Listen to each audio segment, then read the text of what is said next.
Warning: these three stories contain unsettling and creepy themes that some viewers may find disturbing. They involve a predatory adult posing as harmless babysitters to stalk children. While not explicit, there are implied threats of potential harm and descriptions of unwelcome attention that may be upsetting or triggering for some audiences. Viewer discretion is advised. I never thought I'd be sharing this story online, but I feel like I need to get it off my chest. It all started about a month ago, when my wife and I hired a new babysitter named Amy to watch our two kids on Saturday nights so we could have a little time to ourselves. Amy seemed great at first. She was very friendly and energetic, and our kids really took to her right away. The first couple of weekends went perfectly fine, but then things started getting strange. It began with the texts.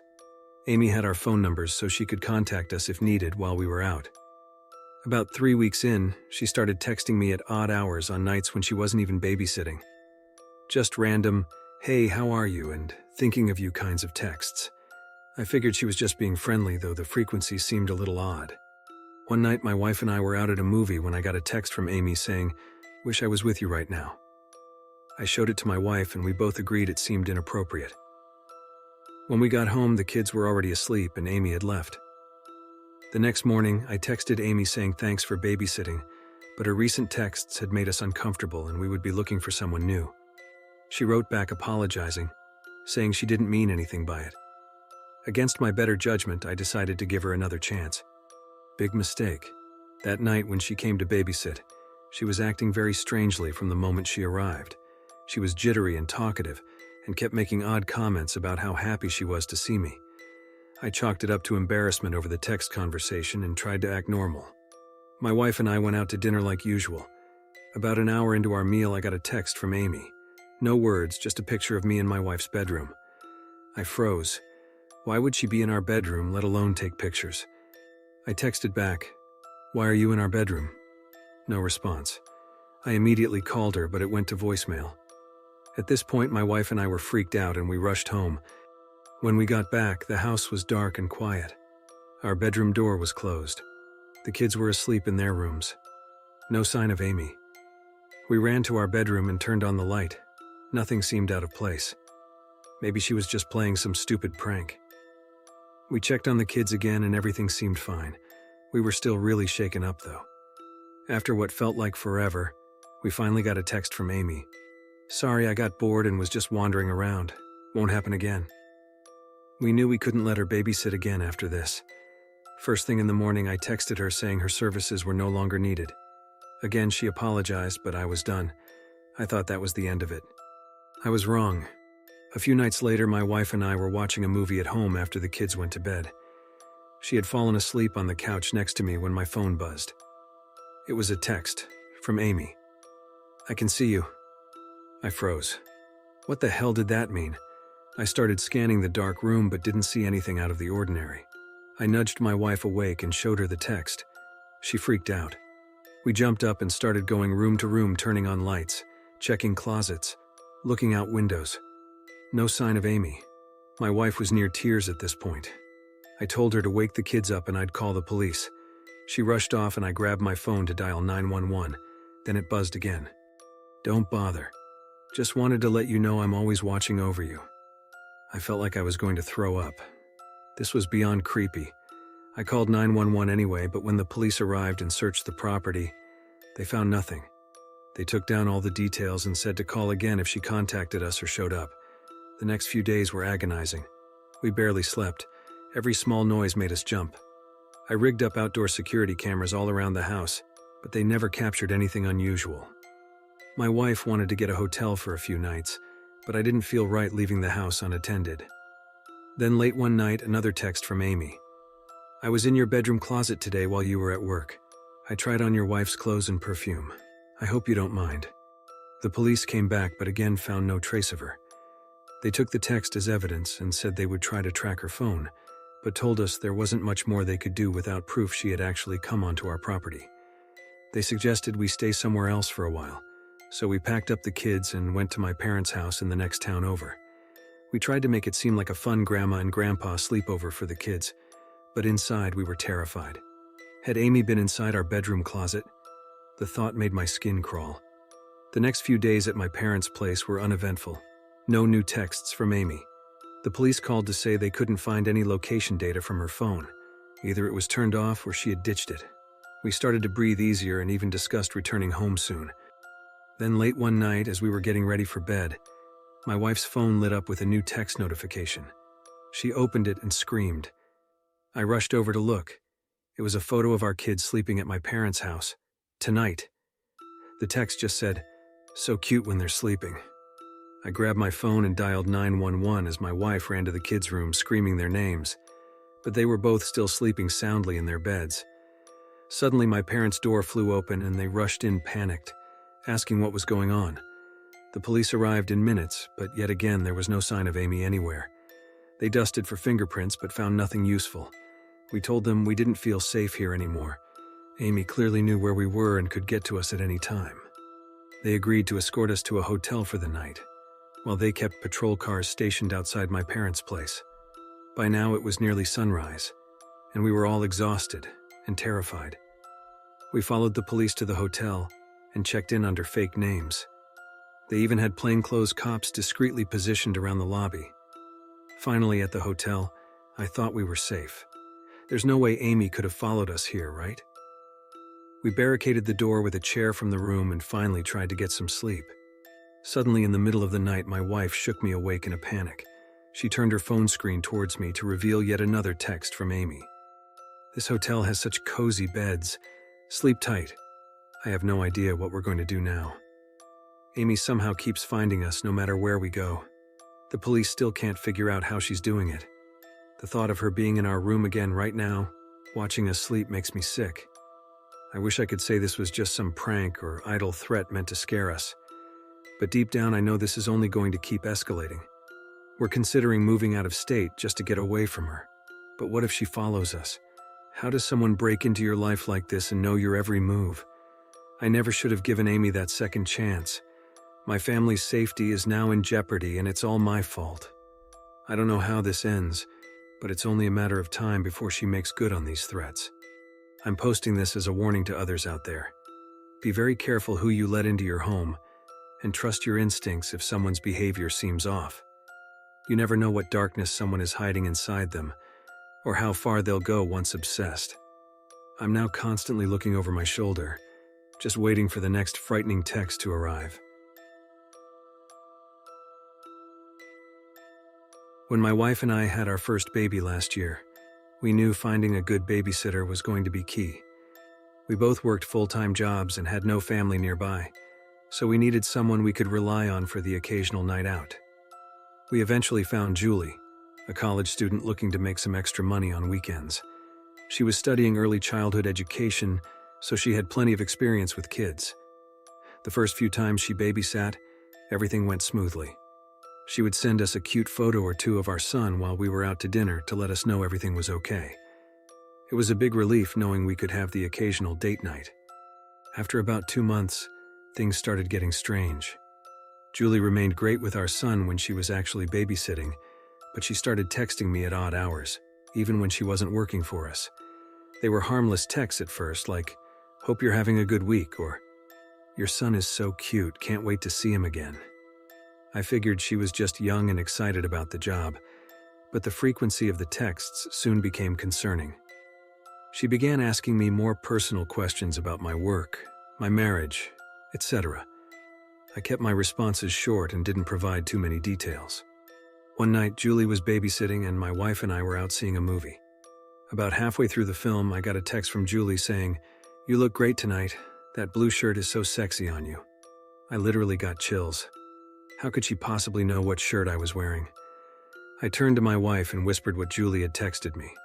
She looked at me with confusion and concern. We decided to leave the movie early. When we got home, the house was quiet and Julie was gone. Our son was sleeping soundly in his crib. Nothing seemed out of place. We decided we would begin looking for a new babysitter immediately, but in the meantime, we still had Julie scheduled for a couple more Saturday nights. The next Saturday, I met Julie at the front door and told her we'd no longer be needing her services after this night. She seemed surprised and hurt, asking what she did wrong. I just said we were getting family help and wouldn't need a sitter anymore. She reluctantly accepted it. My wife and I went out to dinner, but the whole time I was on edge. Julie had already proven she had some boundary issues, and I worried how she might react. We cut our dinner short and I drove us home. As we hurried inside, my phone buzzed. It was a text from Julie. "Your wife looks amazing in that black dress, almost as good as she looks in the shower." Underneath was a photo of my wife in our bathroom shower, taken from outside the frosted glass door. I felt sick. My wife was shaking and in tears when I showed it to her. We searched the house from top to bottom, but found no sign that Julie was still there. We called the police, who came to take statements and collect the text and photo as evidence. They had an officer patrol our neighborhood, but Julie was already long gone. We barely slept that night. The next day, we installed an upgraded security system and put blackout shades on all the windows. We knew Julie still had a key from babysitting for us, so we had the locks changed too.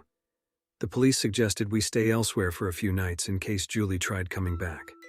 The following weekend, we packed bags for our son and went to stay at a hotel. We had been there for 2 nights, and I was finally starting to relax. Then Saturday afternoon, I got another text from Julie. It was a photo of the 3 of us in bed at the hotel earlier that morning.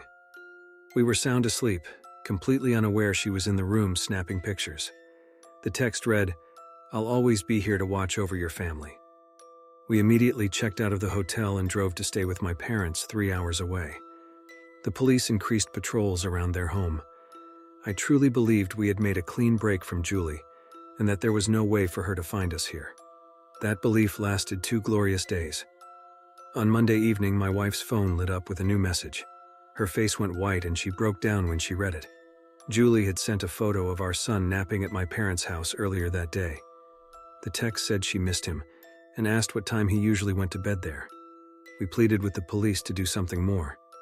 They put out an all-points bulletin and launched a full-scale search for Julie. She had clearly become dangerous and obsessed. We feared for our lives and the safety of our baby. The next few days were agony. We barely let our son out of our sight. We took shifts staying awake all night to keep watch. Every small noise made us jump. But as the week dragged on, there were no more texts from Julie. The police searches kept coming up empty. We started allowing ourselves to hope this was finally over. My wife and I were up late one night talking through everything that had happened over the past few weeks. The violation and terror Julie had inflicted on us almost didn't seem real. We tried reassuring each other that she obviously realized she had taken things too far and had backed off. We were interrupted by the buzz of my cell phone. I looked down to see a new message from Julie pop up. "I'll always be here when you need me. Sleep well." Attached was a photo of my wife and I sitting on the couch tonight, deep in conversation. Completely unaware, Julie was lurking somewhere, secretly snapping photos. The police are still searching for her. I have no idea how she keeps finding us no matter where we go. We have now hired armed private security to be at the house 24/7. We are prisoners in our own home, jumping at every creak and shadow. And still, the texts from Julie keep arriving, always when we least expect them. She's made it chillingly clear by now. There is nowhere we can hide that she won't eventually find us. The police keep saying there's not much more they can do without catching her in the act. I dread the day Julie decides to make good on her threats for real. For now, all my wife and I can do is stick to our new hyper-vigilant routine and pray Julie makes a mistake. But deep down, I know this twisted game of cat and mouse is only going to end one way. My wife Michelle and I have a 5-year-old daughter named Zoe. About a year ago, we decided to hire a part-time babysitter so we could start having weekly date nights again. We interviewed a few different candidates, but ultimately decided on a girl named Samantha, who was 19 and trying to earn some extra money for college. She was studying early childhood education and had glowing references from other families she had babysat for. The first couple months went perfectly. Samantha was great with Zoe and very responsible. We felt comfortable leaving them together so we could get out of the house and remember what it was like when we weren't just mom and dad. After a few weeks, Samantha asked if she could bring along her boyfriend Jeremy sometimes to keep her company when she babysat. We met Jeremy and he seemed polite and mature, so we said it would be fine as long as Zoe was okay with it. Zoe didn't mind at all, so it became a regular thing for Jeremy to come too. Honestly, it was nice knowing there was another responsible person there just in case anything happened. But over time, I started noticing little things that made me uneasy about Jeremy. He seemed almost too interested in spending time with Zoe. He was very touchy-feely with her, always wanting hugs, piggyback rides, etc. Zoe is a sweet, affectionate kid, so she didn't think much of it, but it started to feel weird to me. One night on my way out the door, I noticed him sneaking a photo of Zoe playing. When I asked what he was doing, he got oddly defensive and said he just thought she looked cute and wanted to show Samantha later.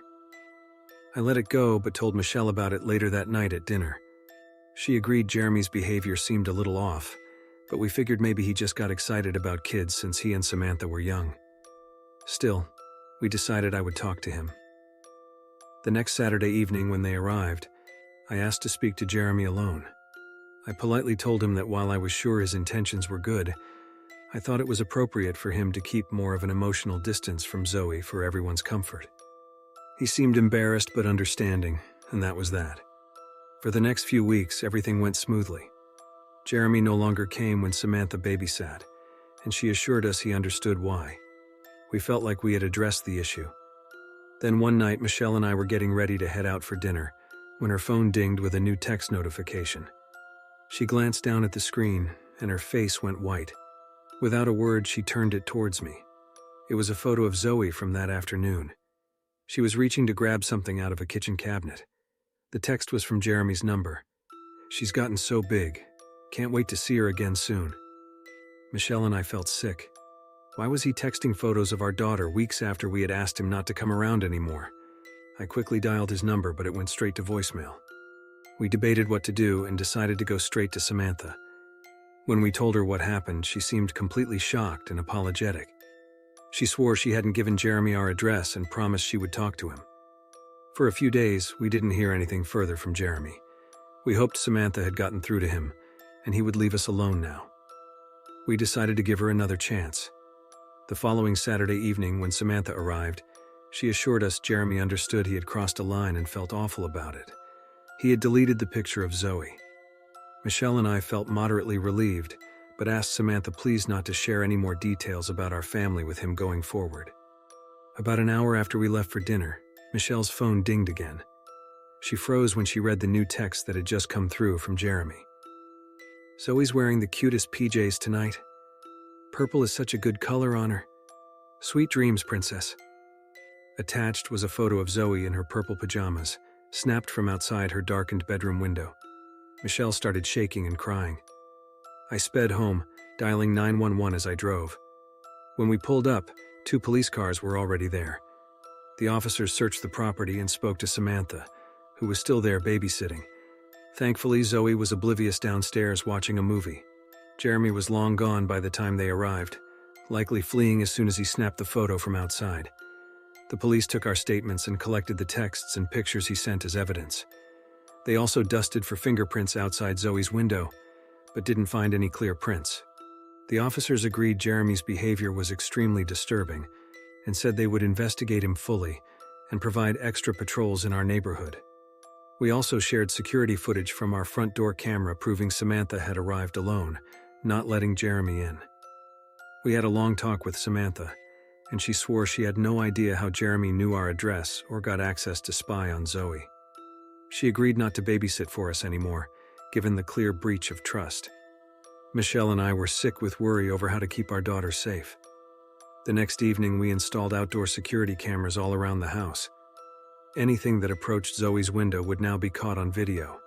I also rigged a motion sensor that would set off an alarm if anyone got within 20 feet of her window. For a few days, things were quiet. The police were keeping a close eye on Jeremy, but had not been able to bring charges yet without catching him directly on our property. We started to breathe easier and let our guard down a bit. But on Thursday evening, as Michelle and I ate dinner, her phone buzzed again. We both froze, terrified to even look. Finally, I picked up the phone with shaking hands and opened the new message from Jeremy's number.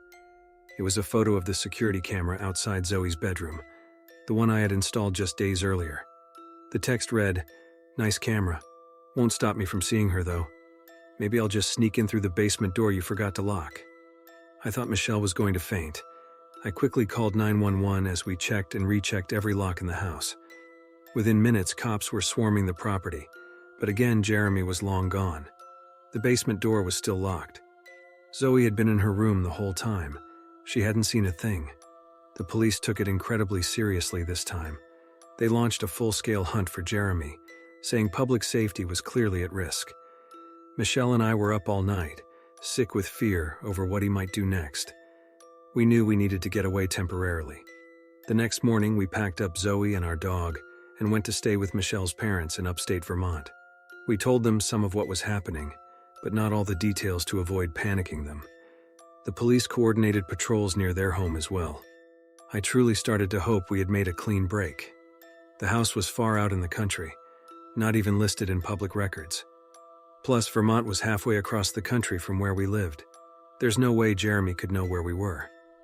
For the first couple days, we finally felt safe again, playing board games with Zoe by the fire, waiting for some good news from the police back home. Then late one night, as we sat watching TV, Michelle's phone lit up with a new message.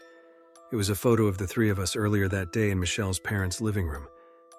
Zoe was painting at a little table, completely unaware that her stalker had found her once again. The text from Jeremy read, "So nice to see Zoe relaxing and having fun. Don't worry, your secret is safe with me. I am beyond terrified of what he might do next. The police still have no leads on how he keeps finding us no matter where we go. We have taken every possible precaution. Security systems, new unlisted phones, cameras everywhere, and still, he sends these chilling messages letting us know he is always lurking.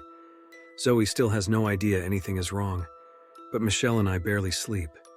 We are consumed with keeping Zoe in our sight at all times. We know there is no hiding from Jeremy. He has made it clear he will never stop. I still don't understand how this could happen. We did everything right, vetted our babysitter and set boundaries, but despite our best efforts, a disturbed man has now become obsessed with our daughter. The police keep saying all we can do is wait for him to make a mistake. But it's unbearable to live like prisoners, just helplessly waiting for his obsession to turn more violent. I fear what Jeremy might do if he ever gets his hands on Zoe.